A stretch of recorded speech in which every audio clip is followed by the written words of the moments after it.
so f***ing kawaii. Hey everyone, it's your girl Madame Fouquet, here with an updated deck profile for my girl Duo Temptation Reit. This video's been a long time coming, and I just recently actually topped with her at the BCS 25-26 tournament in Pasadena, so I figured now is the perfect time to showcase a new version of the list.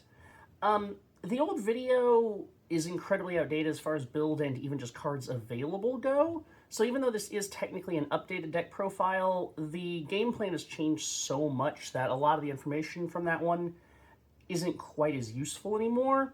So I will be going back over some of the basics before we talk about the big changes and the tech and strategy that the new version is actually built around. So kind of go through the basics first, then from there we'll talk about what those new changes mean. So our starter, I mean, usually the starter doesn't matter. It's just kind of like whatever you like or whatever your aesthetic choice is.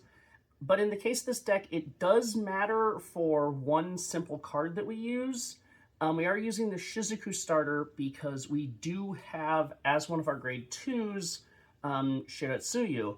And Shiratsuyu has an act skill on Vanguard or Rearguard. Soul Blast 1, choose a card from my soul with Shizuku in the name and add it to my hand. And if the card added was a grade 0, I countercharge Soul Charge, and she gets +5 till the end of the turn. The deck kind of used to struggle with its only source of countercharge being the Rikas, who were on bounce countercharge, so having access to act countercharge as well as some extra Soul Charge is really nice.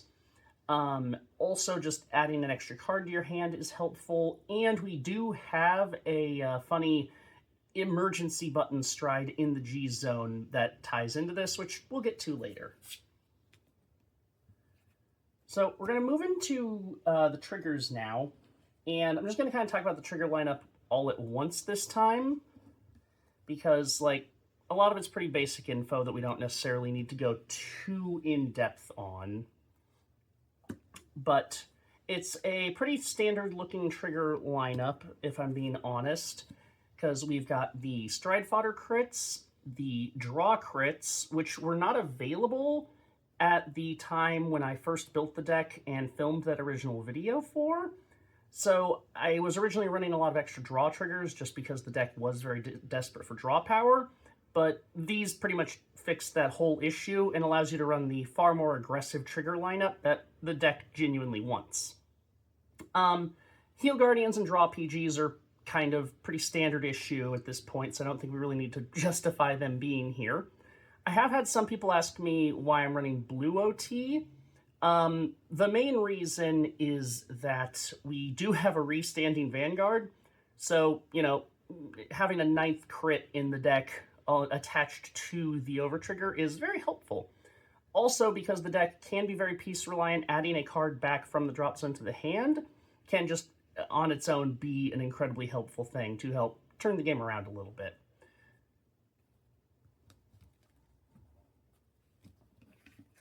Moving on to grade 1, some things have not changed. We are still on 4 copies of Duo Pretty Horn Ural. She has a on-place Vanguard skill. Go through your deck, pick any card, and bind it. It's a very simple effect, but incredibly powerful for the deck, because, as I'll explain soon, the selective binding that the deck does is one of its greatest strengths. So Ural is definitely the primary card you want to ride. This is your preferred ride target. We do have other grade 1s who do work as ride targets, but Ural really is the one that we want to ride into because she gets that bind ball rolling so quickly. Her Rearguard skill is also very useful when she's placed on Rearguard. You select one normal unit from your drop zone, put them on the bottom of your deck. Then, if you have a card with the same name as the card put on the bottom in your bind zone, you can Soul Blast 1 and draw. So, recycling cards from the drop back to the deck is always nice. Helps prevent deck out. It synergizes with Roan, who can search the deck for stuff.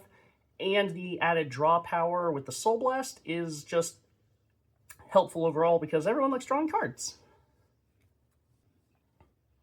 Next, we're on 4 copies of Prism Image Clear. Earlier iterations of the deck did have a full Prism engine going with Clear, Rosa, and Nectaria. As we go through, you will notice that Rosa is conspicuously absent.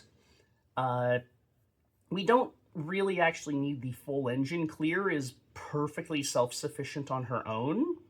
Her Vanguard skill is on place, check the top 7 cards of your deck, and add up to 1 grade 2 or greater Prism from among them to your hand.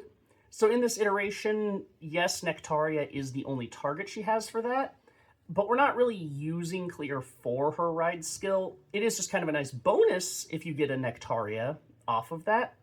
But what really matters with Clear is her other skill, which is when she is called from the bind zone, you bind another Prism from your drop, then draw a card, and she gets +10 till end of turn.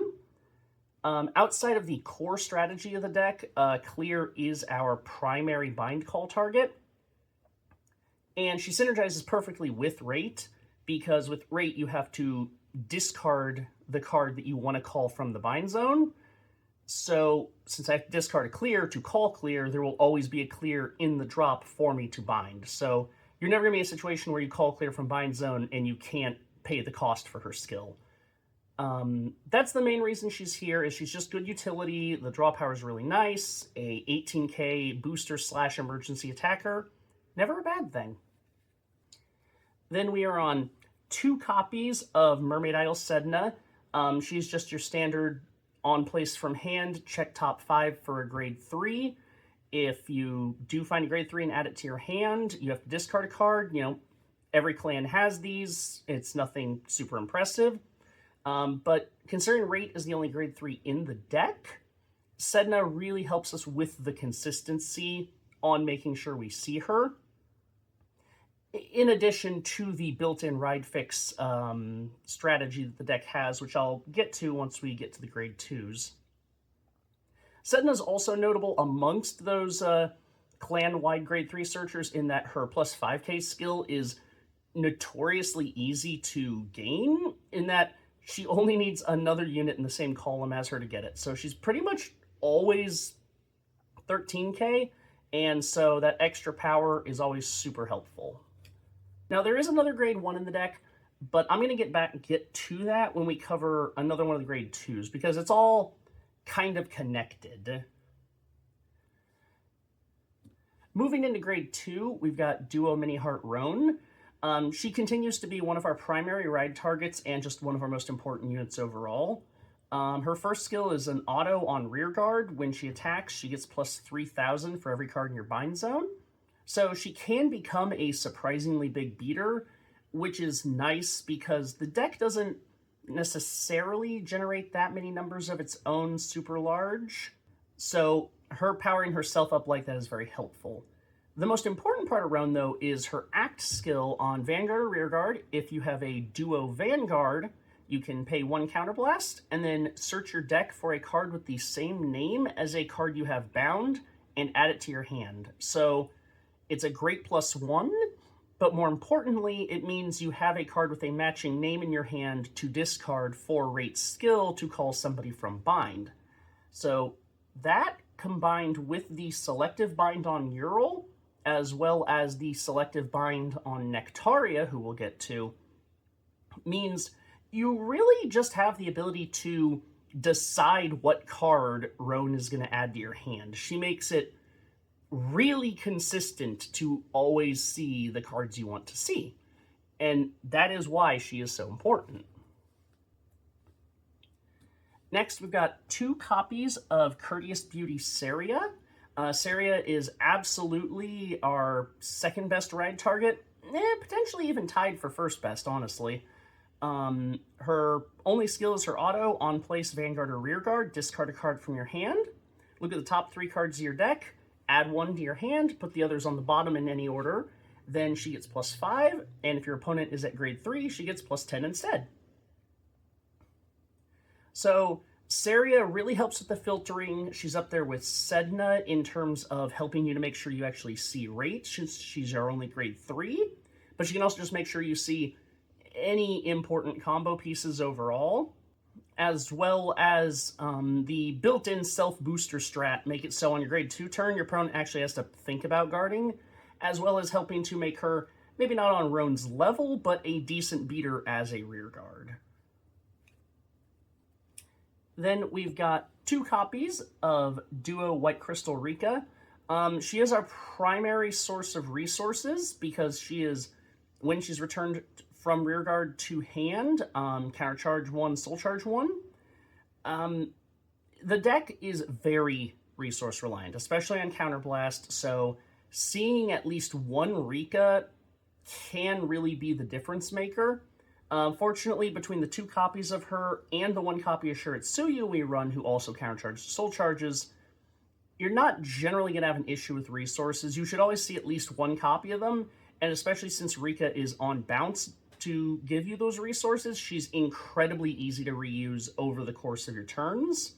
So just seeing 1 copy of her is usually enough to keep the resource loop going, no problem. Then for grade 3, of course, we have Duo Temptation Reit. It's her deck, she's my avatar, she's the whole reason we're here. So she has 2 skills. The first one is an act skill where you bind a rear guard and draw a card.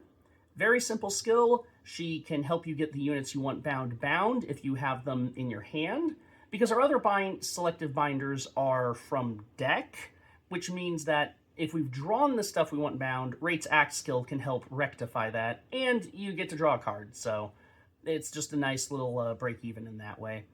Then her other one is her auto skill, where after she attacks, you can counterblast 1 and discard a card to restand her.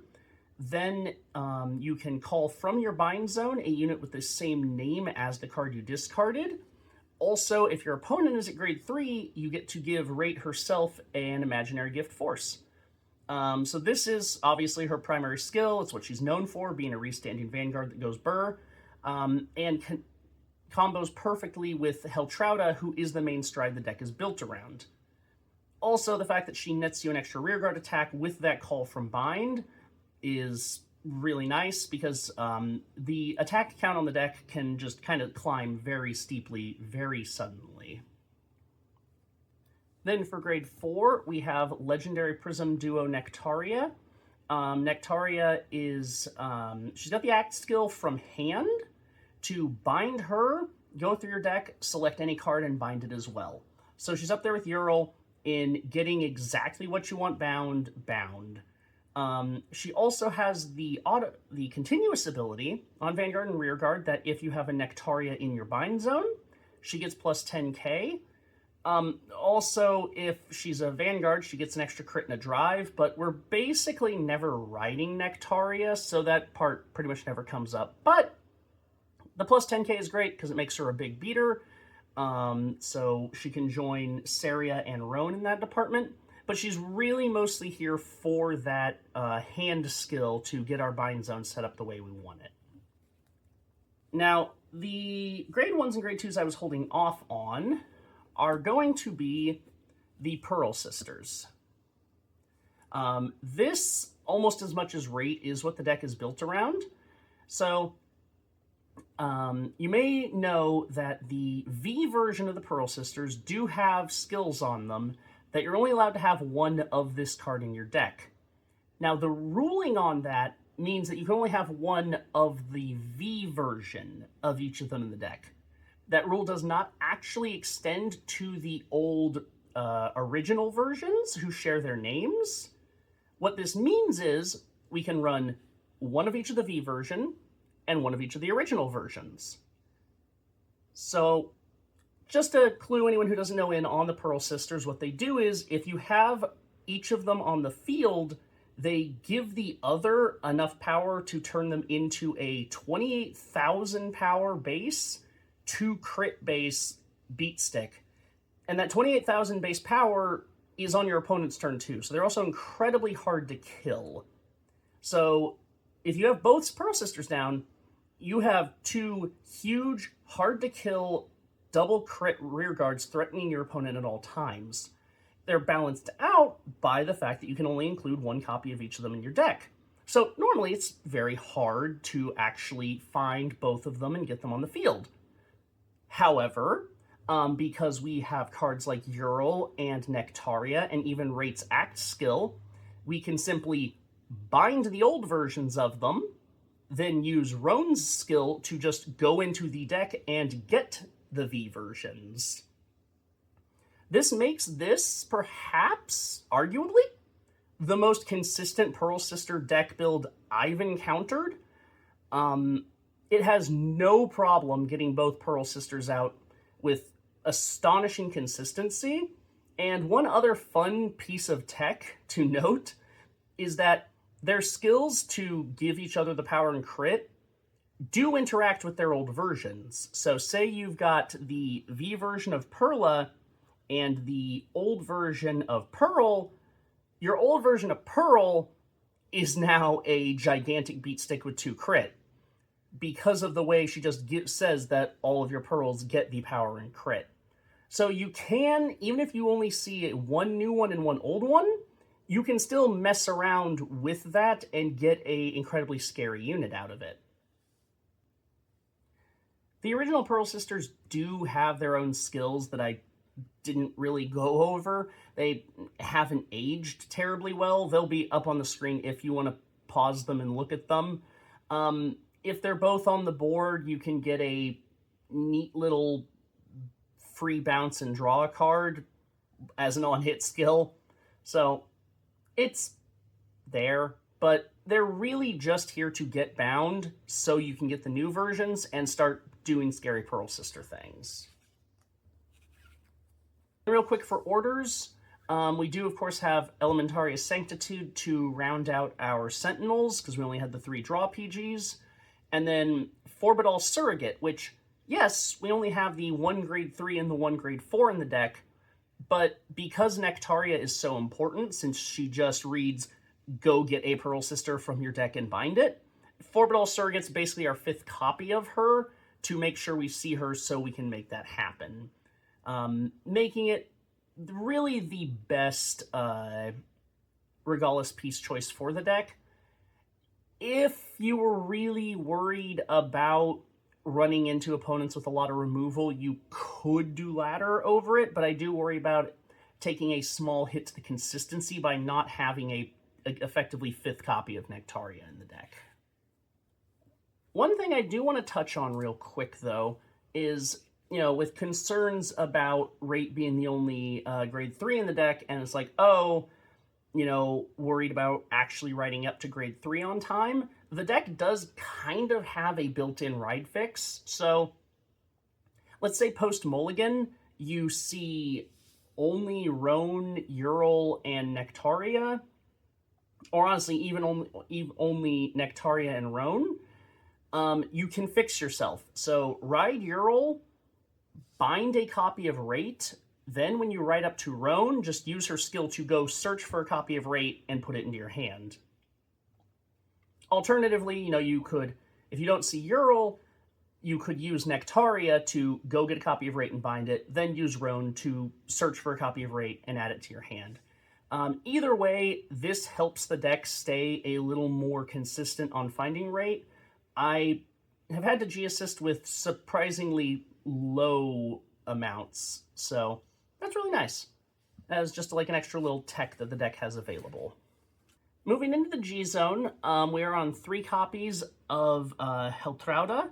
She is the main stride just because she basically makes the deck 3 Vanguard attacks, 4 rearguard attacks, and then Reit herself adds a 5th rearguard attack to that mix, taking you up to 8 total attacks. And especially if you have turned your Pearl Sister engine appropriately, that's 4 Pearl Sister attacks and 3 Vanguard attacks. So it's pretty hard for a lot of stuff to live through that. Heltrauda's most difficult thing is the discard 3 cost, but between the draw crits, Saria, Ural's rearguard skill, and adding stuff to your hand with Roan, I find for the most part, you don't have to worry about it too much. And, like, frankly, even if you're discarding almost all of what your hand you have left, if it is a Pearl Sister Heltrauta turn, you're probably in a pretty decent spot anyway, so just go for the kill, all in, for funsies. The rest of the G-Zone is pretty situational. We have one copy of Perfect Performance Ange. While Heltrauta does bounce locked cards as well, it's still a nice part of Ange to be able to do that, specifically because Ange does it as an act. So Heltrauta will bounce your locked cards back, but you will miss out on those 2 rearguard attacks before she bounces stuff, and maybe you don't have the 3 cards to discard or 3 cards you want to discard to pay for her skill, in which case Ange can just be a really good kind of recoup turn, since she does draw a card and have that quad drive. So she's just nice to have as an option if you're kind of in a weird spot. As a 0 counterblast play turn, we do run 1 copy of the Stride version of Tirua. So I was running this in the BCS tournament, but there is going to be one change to the deck after this. I will actually be taking Tirua out for the History Stride Fluffy Ribbon Somni.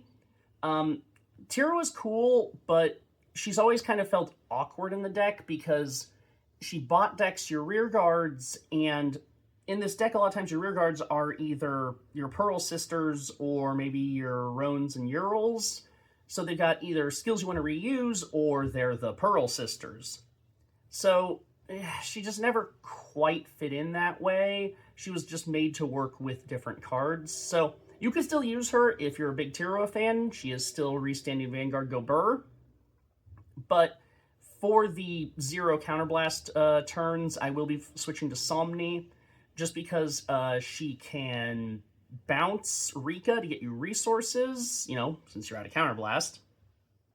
She can also get you a 3rd Pearl Sister attack that turn, or reuse Ural to draw another card.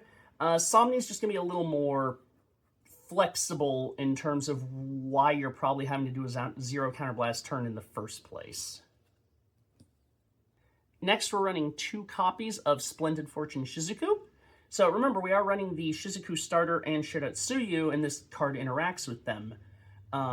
Because she has an act skill, Counterblast 1, flip a copy of herself face up. Look at 5 cards from the top of your deck. Reveal up to 2 grade 3s or cards with Shizuku in them and add them to your hand. Then you can reveal any number of Shizukus from your hand, and she gets plus 5,000 for each. And your opponent cannot call from hand to Guardian Circle units with the same grade as any Shizukus you revealed. So if you had used Shiratsuyu earlier and added your starter to your hand, and you know that the only real defense your opponent has is some draw PGs, you can just go into Shizuku, and when she attacks, tell your opponent, "Nuh-uh, you're not allowed to use those PGs." So she's incredibly situational and niche, but it is still nice having that guard restrict in our back pocket. And since Shiratsuyu is a good use of resource management anyway, I feel it's fine to have a card that does interact with that as a kind of surprise hit your opponents aren't really going to be prepared for. It's a pretty flexible part of the G-Zone. We could mess around with it more, but I like having her here just as one of those emergency button options. Then we are running the Zeroth Dragon of Distant Seas Megado. I'm a big fan of having Zeroth Dragons in my G-Zones. You never know when they're going to come up and be helpful.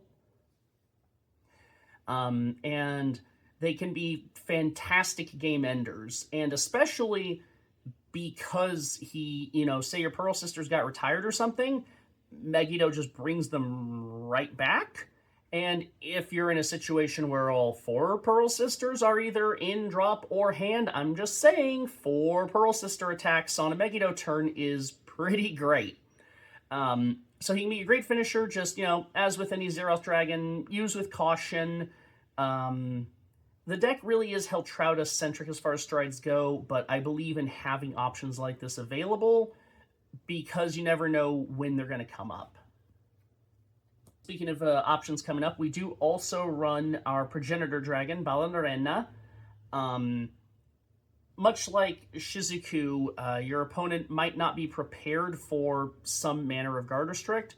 And while Bond Arena, I guess, isn't traditional guard restrict, the ability to just shoot your opponent's guardians down can be absolutely crippling.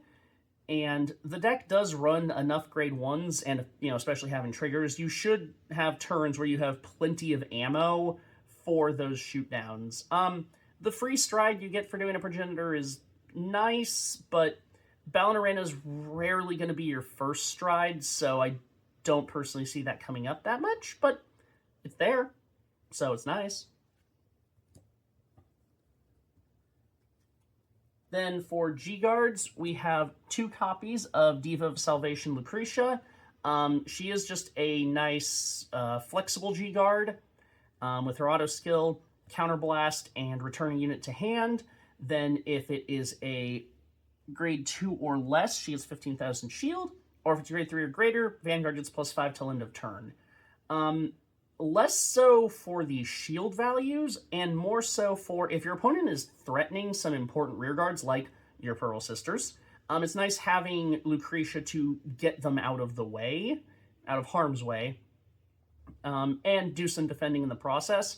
You do have to be careful with Lucretia usage, just because that Counterblast can be kind of steep in this deck, which, again, is very Counterblast reliant. We have 1 copy of Hand in Hand Leona. She's a nice free bounce G-Guard, so say you don't have the Counterblast to pay for Lucretia, or you don't want to pay that Counterblast, Leona can at least still get somebody out of the way without paying that resource. Just keep in mind, Leona's skill to call a Guardian is mandatory, so you are still going to have to give up a card at least to use Leona, so really only use her if you are desperate to save whatever that rearguard is. Then we have 1 copy of Highest Society Citron. Citron's always great, mainly because she can activate some of your on-place skills. So, along with getting plus 10k shield when she calls something down, let's say she calls down Ural. Ural's on-place skill will activate, so you will have the opportunity to Soul Blast and draw. So being able to do a big G-Guard and draw an extra card on your opponent's turn can be a really nice option. Just because the deck does really want to hold on to hand for Heltrauda discards, we don't run too many copies of Citron because she's really just kind of a situational G-Guard, but she does come up a lot. She is very good. She's an evergreen G-Guard for a reason. Then we've got 2 copies of Blessed Sparkle Sandy. Sandy is our freest G-Guard, honestly, because, I mean, yes, she has to flip a G-Guard face up, but she doesn't need units on the field to bounce to do anything, and she doesn't need to call something down to the field, like Citron, to do anything. She's just, for every 2 cards in your hand, get 5k shield. Then if you're just short, she does have the option to pay a Counterblast and get 5k one more time. I do run her at 2 copies because I do find she's the one I use most often. And her shield value can just get so huge that having her as an option twice is very handy and has saved my life several times. Oh, and then of course Harmonix Messiah is here too, because this is premium and we like getting the Guardian shield.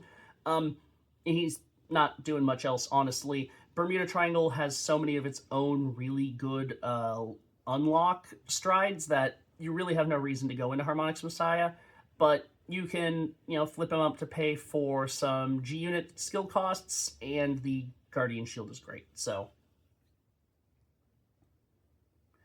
yeah, that is Duo Temptation Reit Pearl Sister Turbo. I have reiterated and iterated and tweaked and modified this deck so much over the years, and I'm just really happy with where it is right now. Reit's my favorite unit. She's what got me into the game, so if this piqued your interest in her at all, that's all I could ask. I think she's an often overlooked and underestimated Vanguard, and I just hope more people will start to see the inherent power she has under the surface. Thank you so much. Goodbye.